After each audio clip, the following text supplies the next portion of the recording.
রাজনীতিতে যাওয়ার পরে এখন আমাদের মুক্তিযোদ্ধাদের উপর এমন নির্যাতন চলছে যে বলার মতো না।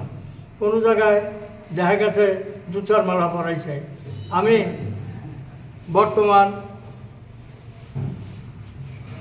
সরকারের কাছে এই আবেদন করছি যে আমরা যদি না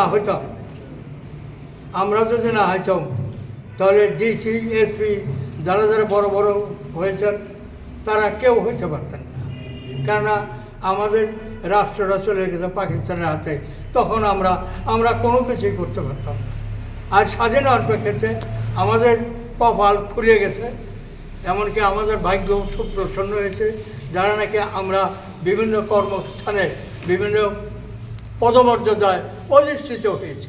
আমি অনুরোধ করব যে এই মুক্তিযোদ্ধাদের প্রতি যেন অবহেলিত না হয় তারা, এমনকি তাদেরকে সেই সম্মানের সাথে বসবাস করে। আমরা যে যুদ্ধ করেছি, এই যুদ্ধটি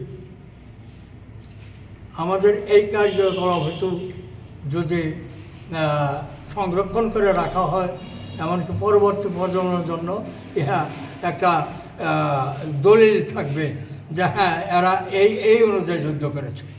আমি ওনার সঙ্গে মুক্তিযুদ্ধে অংশগ্রহণ করার সৌভাগ্য হলো সেপ্টেম্বর 1971 মাইনকারচর থেকে।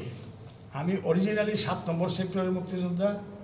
7 নম্বর সেক্টরে আমি দুইটা ট্রেনিং করেছি। প্রথম FF ট্রেনিং রায়গঞ্জ, পশ্চিম দিনাজপুর।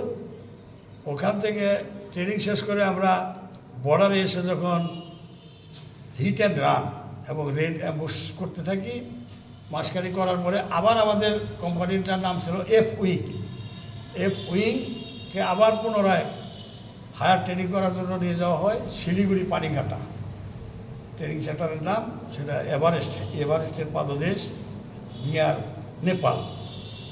ওখানে গিয়ে আবার 1 মাস training, day and night training করে আমরা উচ্চতর প্রশিক্ষণ নিয়ে তরঙ্গপুর সেক্টর হেডকোয়ার্টার, 7 নম্বর সেক্টর হেডকোয়ার্টার তরঙ্গপুর, সেখানে আসার সেখানে আমাদের সেক্টর কমান্ডার ছিলেন ক্যাপ্টেন MN হুদা। আমরা আগের থেকেই জানি হাকিম ভাই একজন দুর্দর্শ কোম্পানি কমান্ডার ছিলেন। হাকিম ভাই আমি তাদের নাম বললাম, ফজলুল হক, মজনু ভাই, তারপরে বাগা সামাদ গামা, তারপরে শাহজাহান ভাই, তারপর দীপক কুমার দাস বুলবুল। এদের দুঃসাহসের মাধ্যমে যে মহান স্বাধীনতা যুদ্ধে তারা যুদ্ধ করেছে, সেই যুদ্ধের কারণে এই হাকিম ভাইকে পরবর্তীতে বাংলাদেশ সরকার তাকে সেই বীর প্রতীক উপাধি দিতে বাধ্য হয়েছিলেন এই দুর্দর্শ এই মুক্তিযোদ্ধাদের যুদ্ধের কারণে। বারু ছিল না, আমাদের একটা মুক্তিযোদ্ধা বেঁচে থাকার কথা ছিল না। আল্লাহ পাক আমার চেষ্টায়, আমাদের কোম্পানি কমান্ডার আব্দুল হাকিম বিপ্পু থেকে চেষ্টায়, এই ফজলুবার চেষ্টায় আমরা সে পুরো কোম্পানিটাকে আমি বাঁচায় রেখেছিলাম। তারপরের যুদ্ধটা হলো আপনার ঘাটাইলে যে যুদ্ধটা হলো, যে কথাটা আমার মজনু ভাই বলে গেলেন, ঠিক এই মজনু ভাই যে কথাটা বললেন এটা আসল সত্য। এখানে ফজলু ভাই আমাদের সাথেই ছিলেন। এখানে মনে করেন যে ঠিক মাঝখানে আমরা যখন উঠলাম, যে থানাটা ছিল, থানাটার মাঝখানে একটা শেল পড়ছে। সেই শেল পড়ার পরেই ওরা সব বাইরে গেছিল। সেই থানা যে সেটা কিন্তু আমি অনেক কিছুই, এই যে ইন্ডিয়ান লুঙ্গি ছিল, সেই লুঙ্গির মধ্যে টাকা পয়সা বাইন্দা কান্দে করে নেওয়া, তারপরে কাদিসিদির সাথে দেখা করলাম আমরা, স্যার এই ব্যাপার। তারপরে ওইখান থেকে যখন আমরা চলে গেলাম, শেষ যুদ্ধটা হলো আমাদের ওই এটা ইসাপুর যে গোরস্থানটা, ওইখান থেকে আমাদের শেষ যুদ্ধটা হয়। সেই যুদ্ধে কালিহাতি থানা ইসাপুর যে গোরস্থানের এই পাশে একটা জায়গা ছিল, ওই জায়গাতে ওই 30 মোটর সেই সেট করলো।